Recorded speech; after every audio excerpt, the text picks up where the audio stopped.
front. Oh dear, what the heavens, hang on. Good morning, everybody. Welcome to day 28 of the Democrat shutdown.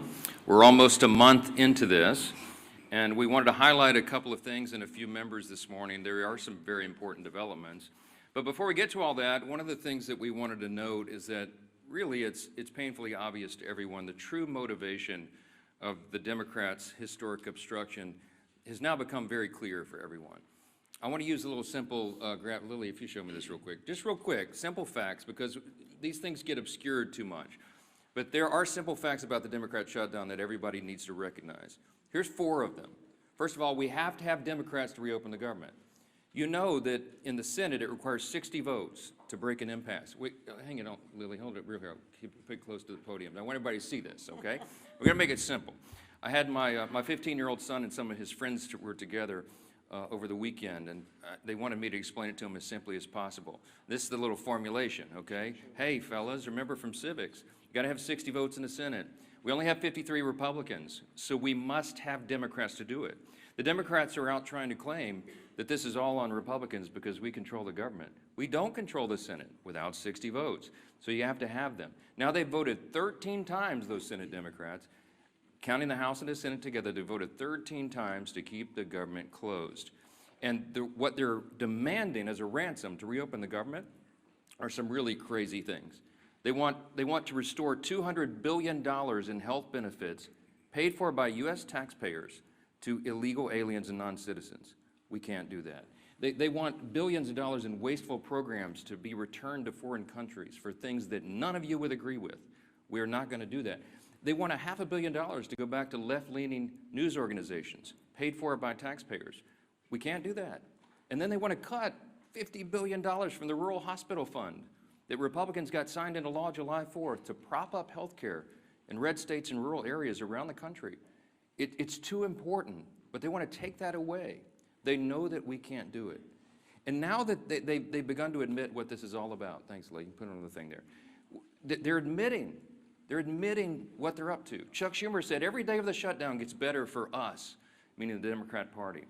And you know, we had the second-ranked Democrat in the House, the minority whip, who just said a few days ago, the end of last week, that we know that this is causing great pain for the American people, but we have to use this leverage. We don't have many times where we have leverage like this. And so they've shown you what the real motivation is. But ultimately, why are they doing all that? Let me summarize this really quickly, as simply as I can, for the civic students back home. Republicans are not demanding anything, literally nothing. All we want is to reopen the government. The Democrats are demanding all those things I just showed you on the chart, plus a lot more. When I say they want to send money to foreign countries, this is some of the things that they would propose that we spend money on again. They're demanding, this is a ransom to reopen the government. Things like $4 million for global LGBTQI plus awareness campaigns around the world. $4 million for the LGBTQI plus democracy grants in the Balkans. They want $2 million for feminist democratic principles projects in Africa. We're not doing that. But again, the question is why? Why? This sounds crazy. It is. Why would they do this? And what we saw on vivid display over the weekend was the re-emphasis of this fact. This is motivated purely out of fear.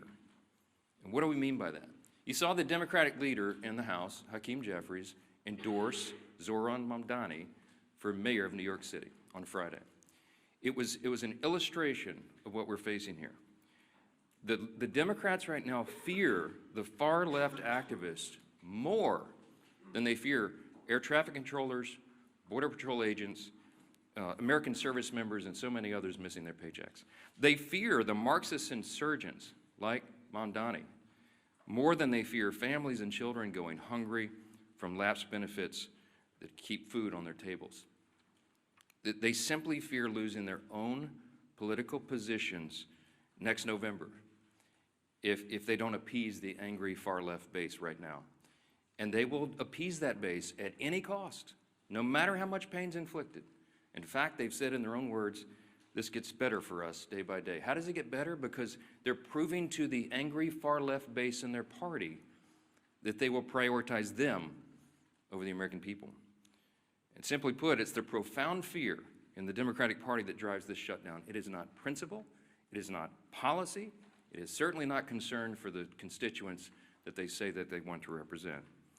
We know that because even their own constituents now are begging Democrats to stop the political games and reopen the government.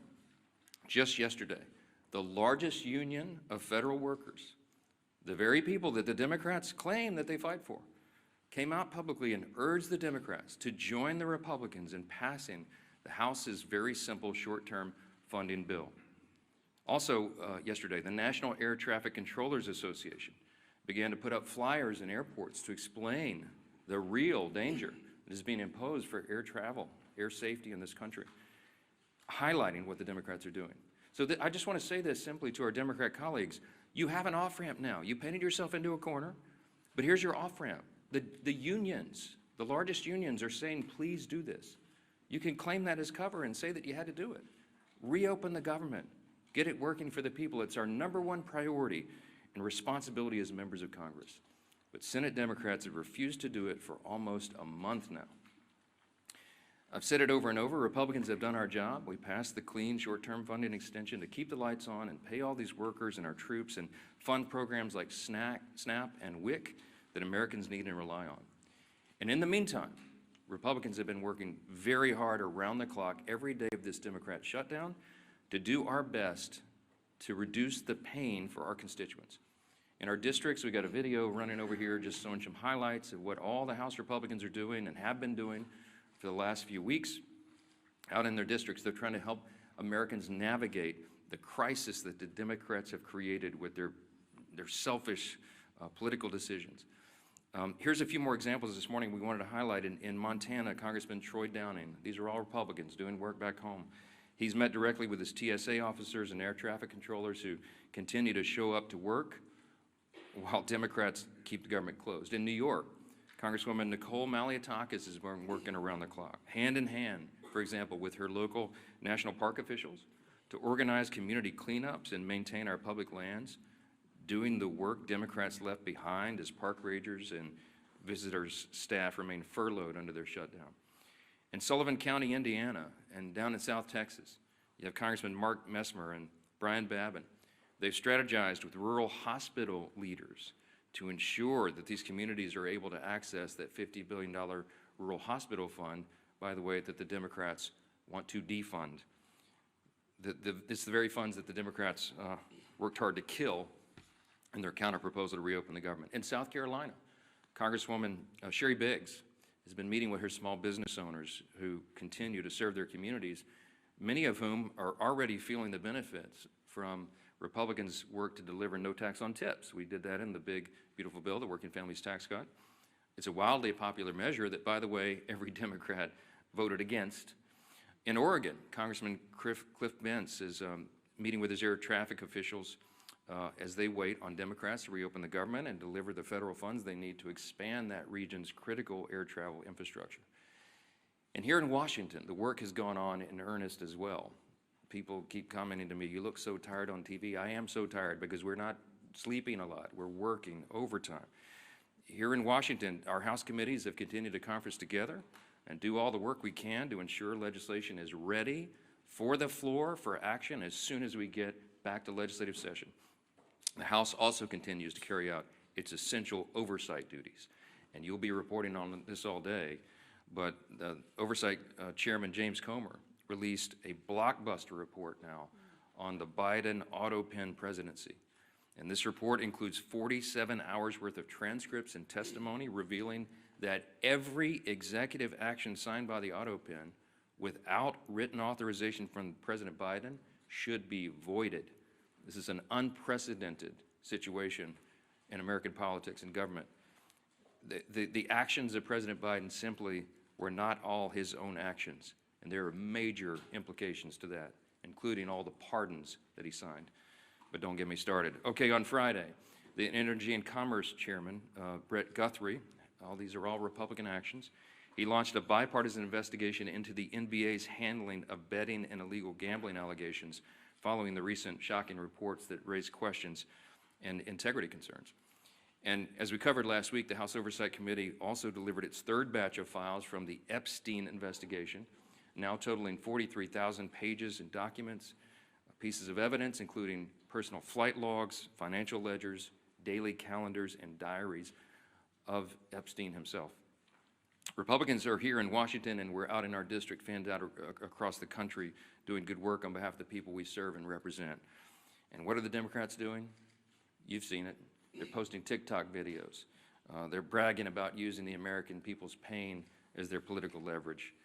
And House Republicans are taking this day by day, just like the rest of the country. We have our House Republicans on a 48-hour return notice so they can get back, understanding that some flights may well be delayed.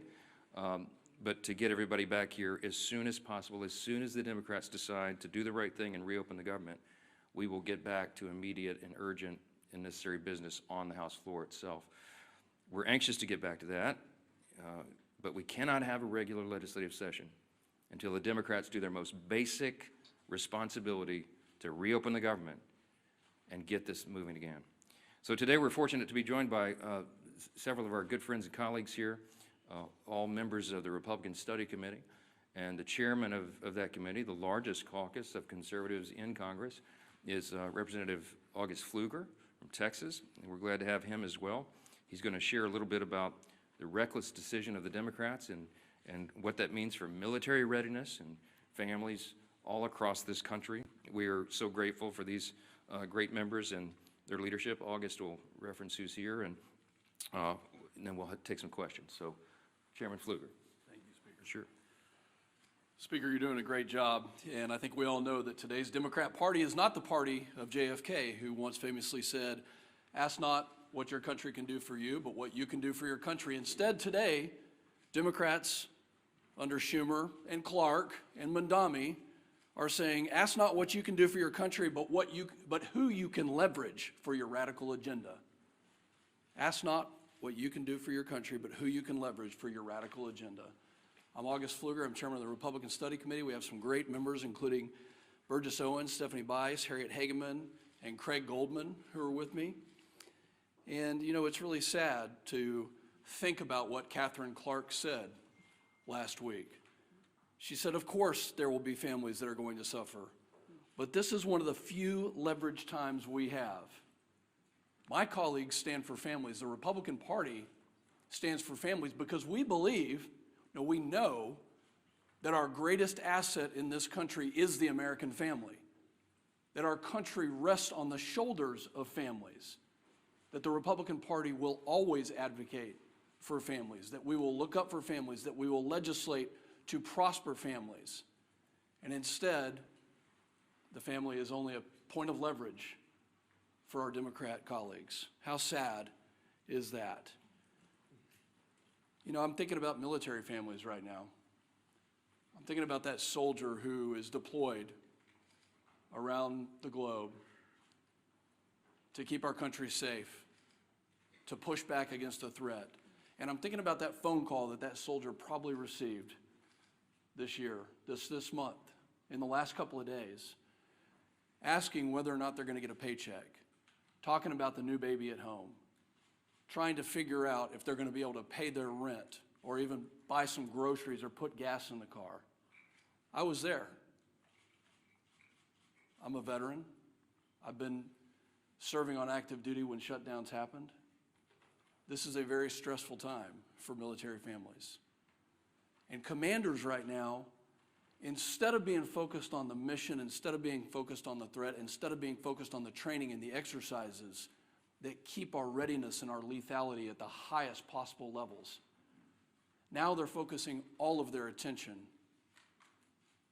on making sure that their families of their subordinates, their soldiers and their airmen, their Marines, their sailors, are taken care of, that they actually have the resources. And we have members of the Republican Party who are in our communities right now convening groups of community leaders and banks, food banks, and other resources. Because Schumer has chosen not to pay them, now communities are having to take up with 0% interest bridge loans. Now communities are having to defer those mortgage payments and those car payments. So where the Democrat Party is failing, our communities are succeeding because they know that the right thing to do is to fund and help in this time of need. You know, the enemy has not shut down.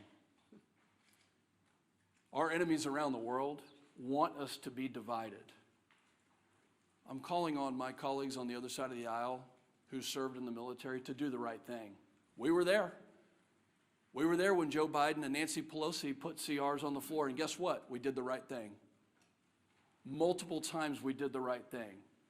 Where are my Democrat colleagues who served in uniform to stand up and rise above petty politics to do the right thing? Have you not gone home to your districts to hear from your military communities, from your federal workers? Have you not listened to your local communities telling you to stop the nonsense? No. You know what? They're not there. They're in New York City campaigning for Mondami. Maybe they've orchestrated this so that they had the time to go campaign for an outright socialist. Maybe this was orchestrated so they could go do that. No, this isn't the party of JFK anymore. This is the party of Schumer and Mondami, the party that bows to the radical left. I hope that everybody can see the split screen of what's happening in this country. The speaker has so eloquently talked about the fact that Republicans are doing our job to take care of families, that over 13 times the Senate Republicans have voted to fund our military, to fund TSA, to make sure our Border Patrol can get paid and all federal workers can get paid, and Democrats continue to obstruct. I hope you can see the dichotomy between the two sides here. And I'm calling on Democrat members, especially those who served in the military, to do the right thing and to stop the nonsense. With that, I hand it over to my good friend, our leader, Mr. Steve Scalise. Thank you, Chairman Pfluger. Thank you for your service to our country, especially to all those men and women who are currently serving our nation, whether it be in the military, federal employees that are still working, showing up on their job, but because of Chuck Schumer and Democrats who have bowed to the socialist radicals in their party, those federal workers are not getting paid. We've talked up here for weeks now about some of those hardships, how it's going to affect people, and ultimately now how it is affecting people. Those impacts are now being felt. It's not hypothetical anymore. It's not some memo from a department laying out what might happen. We're starting to hear those stories. You can see, and our conference chair, Lisa McClain, has done a really good job of compiling a lot of the work that's being done by many of our colleagues. One of the reasons we're not meeting in session is because the Democrats shut down the government, but also because of that shutdown, our members are now busy in their districts mopping up a lot of the mess created by those Democrats because of the shutdown, the hardships it's created on families. And those are real hardships, and I applaud my colleagues who are in their districts trying to figure out ways to help people during this difficult time, working with food banks to get food to people who are missing SNAP benefits, WIC payments, military members who are not getting paid, but they're overseas, as Chairman Pfluger talked about. While their family's still here, those babies still have needs, and yet the paycheck's not coming in. Those bills are still due. And Democrats think this is some kind of game. Speakers talked about this over and over again, but what has their reaction been? Not figuring out a solution to get out of it, an off-ramp. It's doing stupid TikTok videos, making fun of this situation, thinking that the American people are leverage in their game to get some kind of unachievable goal, $1.5 trillion in new spending, $200 billion in taxpayer benefits for illegals, gutting $50 billion out of a healthcare fund for rural hospitals. And again, they try to claim it's about something else. Maybe it's about healthcare. Well, if it was about healthcare, they wouldn't be gutting $50 billion out of the rural healthcare fund. They wouldn't have fought, by the way, on the Senate floor months ago to remove a provision, the cost-sharing ratios, that would have lowered premiums on families by 11%. It was in our bill. We voted for it, passed out of the House. Democrats are still to this day bragging that they removed that provision from the bill that would have lowered premiums, health insurance premiums on families by 11%. And they want to talk about health care? Give me a break. Look at what they've done. They've wrecked the health care system. They fought to raise premiums on families. Democrats have over and over again, and now they're imposing real pain on American families with this shutdown. We've got some new numbers that have come in, and these are not good numbers, unfortunately. Reuters reported more than 2,700 flight delayed nationwide on Monday, and more than 8,600 flight delays just Sunday. 8,600 flight delays. Think of how many families were impacted. Every flight, well over 100 people on each one of those 8,600 flights that were delayed, all because Chuck Schumer and radical Democrats want to use American people as leverage. A Democrat aide said they won't concede short of, quote, planes falling out of the sky. Who are these people? Didn't they once care about this great nation and making it better? And now they think if a plane falls out of the sky, that's their leverage? For what? Goodness. Chuck Schumer, quote, every day gets better for us. Who is us? Because I can tell you who them are.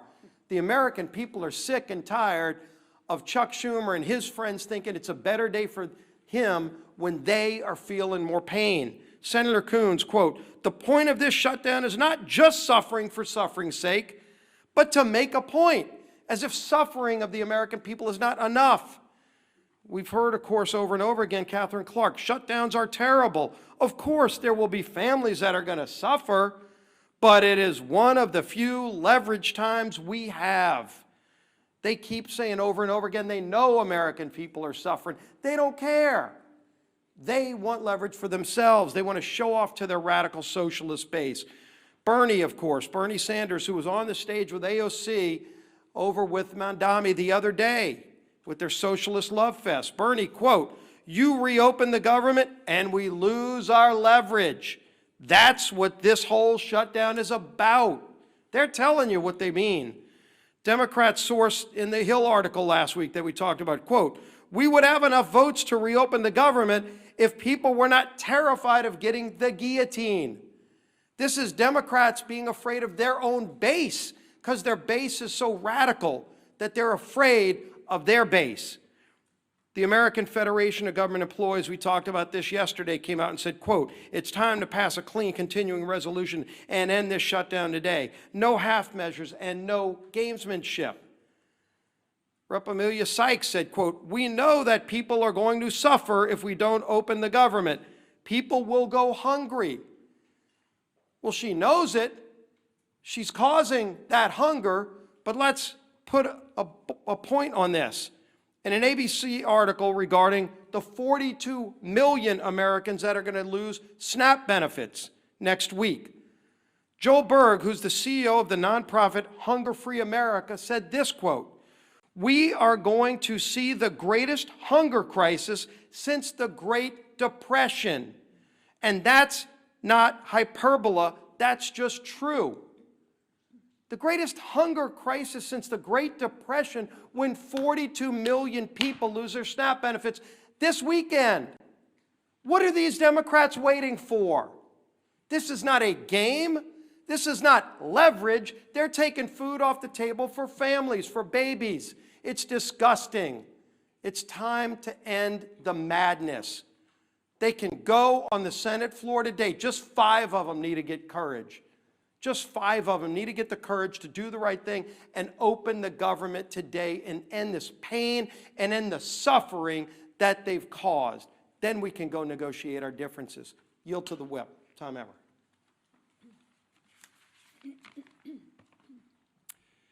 As has been mentioned, yesterday, the largest federal workers union in the country, they represent 820,000 federal workers, released a statement calling on Democrats to stop playing political games, pass our clean CR, and reopen the government. What was Chuck Schumer's response? Silence. Crickets. He declined to comment. Meanwhile, millions of federal workers are reevaluating how to make ends meet. Air traffic controllers missed their first full paycheck today. Some are turning to food banks, as we've discussed, in order to feed their families. Here is what one Democrat and retired federal worker had to say about the current state of play. Quote, "The Democrats are the ones that actually, in the Senate side, shut down the government. So they have to get together and stop holding Americans hostage. We're about to have people without food, and that's ridiculous. It's not worth it." Remember, that's coming from a Democrat and retired federal worker. Since Chuck Schumer and company won't listen to us, maybe they'll start listening to members of their own party. Enough is enough. You're playing politics with people's lives, and as Leader Scalise and the Speaker have reminded us, for what? So that you can appease the radical, pro-terrorist wing of your party, so that you can fundraise off of picking a fight with President Trump. It's not worth it. In fact, it's despicable and downright wrong. There's a nonpartisan government funding bill waiting in the Senate to be sent to President Trump's desk immediately. It will come to the floor for a vote for the 13th time this morning. Put an end to the madness.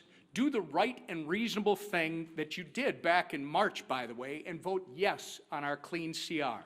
Instead of complaining about a new White House ballroom, how about you try doing your actual job and reopen the government for the people you were elected to serve? Our conference chair. Thank you and good morning, everyone. And I first want to extend a thank you to the RSC chair and the members of the RSC who are here today. And thank you for all the work that you've been doing in the district. I know we appreciate it, and more importantly, I know your constituents appreciate it. I know I've been standing at this podium with Speaker Johnson and House leadership for weeks now.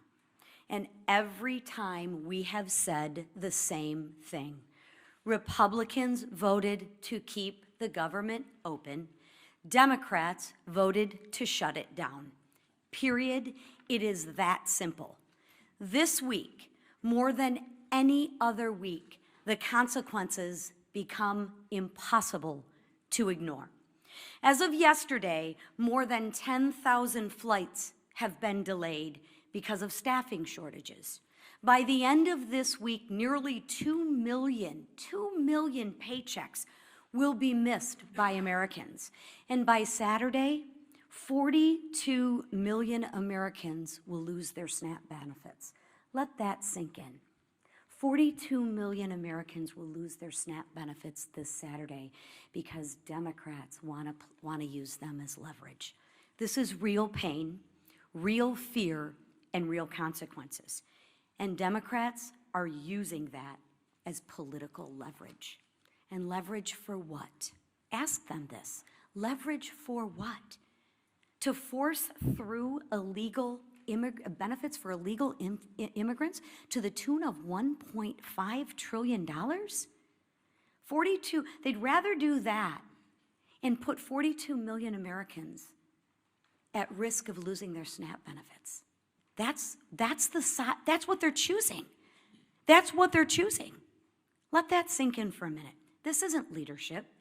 This is cruel and disgusting, and it's cruelty disguised as politics. Even the president of the largest federal workers union, and I don't know if you noticed that, but he doesn't exactly always cheer for Republicans, but this gentleman is actually begging the Democrats to do the right thing and end the shutdown. While Democrats posture in front of the cameras, Republicans are actually out in their districts working. Just take a look at the video that we've been playing all morning, right? Don't let the facts get in the way of the good story. Republicans, like the colleagues you see behind me, have been in their district working for the American people who are suffering from this Democratic Schumer-led shutdown. You will see Republicans volunteering at food banks, Republicans supporting rural hospitals, Republicans cleaning up national parks, and Republicans helping people in real ways. Republicans believe in solutions, not stunts. We believe in serving the American people, not using them. So while Democrats try to turn American hardship into political currency, Republicans are working to reopen the government, to restore paychecks, and bring stability back to American families. Because this isn't about leverage, it's about people. And we are here to serve. It's about time the Democrats remember who they serve. Thank you. All right, questions? Go ahead first. Go ahead. Earlier this week, President Trump floated running for president again in 2028. Are you comfortable with those comments, and you're a constitutional lawyer, would that violate? Well, there is the 22nd Amendment. I spoke with the president about an hour ago. It's late in the evening in Japan. He's working around the clock, serving the American people. He doesn't stop. Talk about someone who works around the clock. And as Chairman Pfluger mentioned a moment ago, and as we've reiterated in here so many times, you're looking at the split screen because under President Trump, the Republican Party has delivered. I mean, you're talking about reducing taxes, reducing regulations, cutting fraud, waste, and abuse, ended the border crisis, ending the crime crisis, resolving conflicts, wars around the globe, and working on these amazing trade agreements. It's been a great run. But I think the president knows, and he and I have talked about the constrictions of the Constitution, as much as so many of the American people lament that. The Trump 2028 cap is one of the most popular that's ever been produced, and he has a good time with that, trolling the Democrats whose hair is on fire about the very prospect. But I do believe that we've got 3 extraordinary years ahead of us, and the 2 years of the Trump administration are going to be an incredible thing.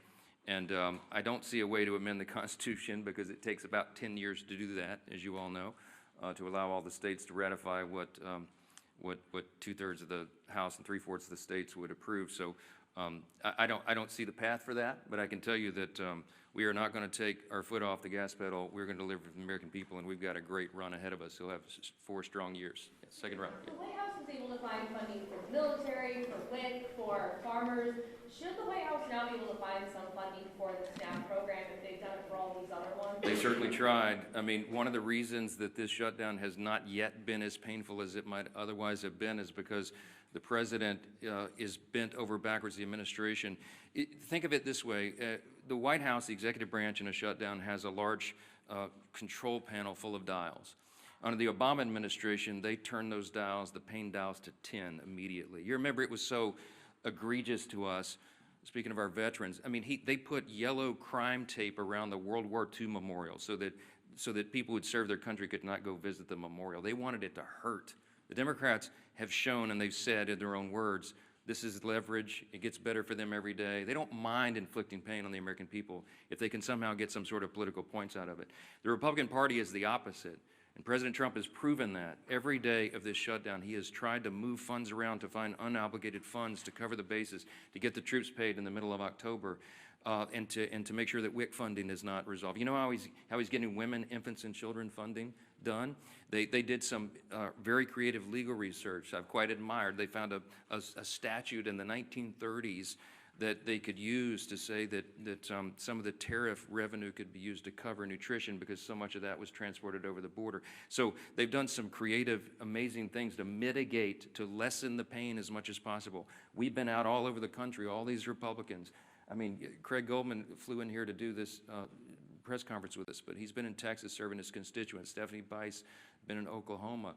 Harriet Hageman's been out west. You got Burgess Owens out in Utah. They've been serving their constituents, and August Pfluger, but they came in to help us articulate what's going on. All that effort has mitigated the pain, but we're running out of the resources. We want to fund SNAP, but they did the legal research, and they could not find a 1930s era statute to bootstrap that one. The contingency fund was approved by Congress. And when the Democrats voted against the CR, they voted against the ability of us to use that money. And so 42 million people are going to suffer because they're playing political games. There's nothing, the White House has run out of it. They have all the pain dials turned back to just a 0 or a 1 as best they can. But when you're out of resources, they go all the way up. And it's out of their hands. It's out of our hands, and that's why we're so frustrated. You don't see the happy warrior Steve Scalise pound the podium very often. But we're angry about this. We're frustrated. We should be because it's wrong for the people, and all of you should be angry about it as well. And I know many of you are. Get ready. What's your reaction to yesterday's purge of senior ICE officials from field offices around the country? Are you worried that that's going to result in less experienced leadership at ICE? And again, when is it time for Congress to do some oversight? I don't know any of the details of that yet. I just heard about that literally. I was walking in, so I'm not going to comment on it until I find out the details. I know some of these things get misportrayed. Yeah, back row. Yeah. On the auto pen investigation and the Oversight Committee's report that was released this morning, some Senate Republicans have suggested that perhaps there isn't a legal avenue to void the pardons that were signed by by the auto pen and these executive authorities. Do you think that there is a legal avenue? That's what the investigation concluded, that any of those executive actions that were signed by the auto pen under the Biden administration should be void. Do you think that's possible? Nothing this incredible and insane has happened before. This was not something that the forefathers anticipated. It's unprecedented. There is no legal precedent because no previous president had an auto pen or had the audacity to have people signing things on their behalf when they didn't even know what was in it. And so we're in uncharted waters as a nation. As we say up here all the time, we're so tired of making history. I just want normal times, normal Congress again. But the Biden administration was unprecedented in so many ways, and the president was checked out of his job for quite some time, and everybody knows it. And there was a cover-up. The people around him who were they would give him scripts to follow. They would point him literally in the direction, stand here, sir, wave like this. And he didn't know what he was signing. So there's all sorts of just incredible implications. It sounds like a terrible novel or something, but this is reality. And so the pardons, for example, he pardoned categories of violent criminals and turned them loose on the streets. And he didn't even know what the categories were, apparently, much less the individual people that he pardoned. They're invalid on their face. I mean, I used to be a constitutional law litigator. I would love to take this case and go into the courts and make that law to set the precedent. You can't allow a president to check out and have unelected, unaccountable, faceless people making massive decisions for the country. Think of the executive orders that were signed with the auto pen. When he paused LNG exports, liquefied natural gas, to our European allies around the world, I confronted him about it, by the way, the one meeting they allowed me to have with him as Speaker in the Oval. And he looked at me as if it hadn't happened, and he said, I didn't do that. And it occurred to me, he wasn't lying. He honestly didn't know. Do you know what the implications of pausing LNG exports were around the world? It made all of our European allies had to buy their natural gas from Vladimir Putin, which fueled his war machine, to go, conduct his war on Ukraine. It destabilized our energy sector, and it had us step back 3 or 4 steps of energy dominance around the world. Thankfully, we're back now because we have a commander-in-chief who's fully in command and understands the necessity, energy policy being national security policy. I could go on and on and on in every category. Huge implications. What does it mean for us? How do you unwind it? I don't know. But it will be determined in the courts ultimately. And these are unprecedented cases of first impression, as we say, because it's never been tested before. But man, is it dangerous stuff. Front row. Because you win the boot game today. Go ahead. Norman, Your Honor. I'm curious, you guys, a lot of you were talking about the government unions demanding that Democrats reopen the government at this point. Do you think that that is building off of President Trump's gains with labor unions for the 2024 election? Do you think that this is a sign of a different relationship between House and Senate Republicans and federal government employees? Do you welcome these people in your tent? Of course. Claims that these are not traditional allies of yours in a lot of... President Trump and the Republican Party achieved some very important historic things in the last election cycle. We had a true demographic shift in the election. We had a record number of Hispanic and Latino voters, for example, who came into the Republican Party, record number of African-American black voters, Jewish voters, union workers, young people, demographics that had not traditionally in recent years been with the Republican Party in large numbers, and they came to us not reluctantly, but with hopeful anticipation. Why? Because they wanted a return to common sense, and they saw what the other party had done to them with their terrible policies and their terrible ideas and the radical, woke, Marxist, progressive agenda, and they realized it didn't work for them. So they came to us and they said, can you do better? Well, we did. We have. And we passed the One Big Beautiful Bill, the Working Families Tax Cut, and all of our legislation and everything the president's done with executive orders, fulfilling his promises, are codifying those things and doing the rest of our legislative agenda, which is being held up right now because of this. We're delivering for those people. So it is not a surprise to me that union workers would come enthusiastically supporting common sense. What we're asking for here is common sense. They're supporting the party. They're supporting the president because they know who's working for the American people and who is not, who is causing and inflicting pain on the American people. The contrast has never been more clear. We say all the time, this is not your father's Democratic Party. I grew up in Louisiana. When I was a kid, I didn't even know a Republican. Literally, like everybody was Democrat. And, you know, they're the Southern Democrats, you know, conservative Democrats down in Louisiana. That party doesn't exist anymore. My grandfather would not recognize what this party has become. He would clearly, they'd all be Republicans because the Republicans stand on the side of common sense and working families, hardworking, middle class, lower class earners in the country. We drafted the working families tax cut to be geared for them, to help them. And we infused the legislation with all its pro-growth policies so that all boats will rise. People see that. They see the effects. Ideas have consequences, my friends. And the policies and ideas that are advanced by the Republican Party are right for America because they comport with our founding principles, and we stand on those principles to defend them. And by contrast, on the other side of the screen, they're going for communism and Marxism. Take your choice. Jake. You've taken up the opinion that you're not interested in these one-off funding bills, SNAP, air traffic control. Is that still your view? Look, we voted September 19th to fund every one of those priorities. And every Democrat in the House except one voted to not fund them. The Democrats are playing games. They put a few of the one-off bills on the floor, as you've seen in the last week or so. They put a bill to pay the troops and pay essential workers, and the Democrats voted it down. So it would be a futile legislative effort for us to do this again repetitively in the House and send it over there so Chuck Schumer and the gang can play games and spike it. It's a waste of our time. They need to vote for the clean, continuing, nonpartisan CR, turn the lights back on and get the country working again, and then we can resolve all the rest of the issues that were always on the calendar for the remainder of the year. I want to thank our Republican Study Committee colleagues for being here and standing in the gap for your constituents. All the Republicans out there, they're still at work. They're not even watching these press conferences because they're working for their constituents. Thanks for that. Appreciate it.